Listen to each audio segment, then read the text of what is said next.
যেহেতু আমরা ছাগল চুরি করে লাইছি, রান্না বান্না হয়ে গেছে গা, তো মসজিদের ইমাম সাহেবরে আর মুয়াজ্জিন সাহেবরে দাওয়াত দিয়া লাই কিছু গোনানি কমান যায় তারারে খাওয়াই।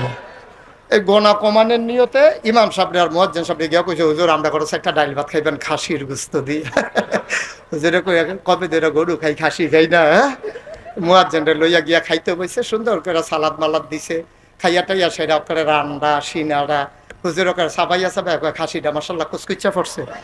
খাওয়া দাওয়া শেষ হয়েছে পরে মেইন যেতে সুর হেতে লগে দিয়া কয়, হুজুর কথা তো একটা হয়েছে। কয় কি কথা? কয় চুরির খাসি। কি আর খাসি?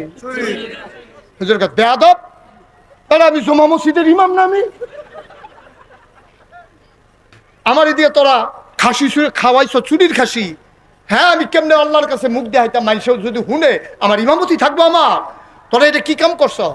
হুজুর খাইয়া লাইছেন, আমরা তো কেউর কাছে, আমরা তো চুরে, আমরা তো আর কেউর কাছে কইতাম না। আপনি যে খাইছেন এই ভাব দেখে না যাইতে দুইটা পরোটা খাইয়া হোটেলতে যাইন গা, মানুষ মনে করবে এটা আপনার পয়লা খানা। হুজুরে তো অনেক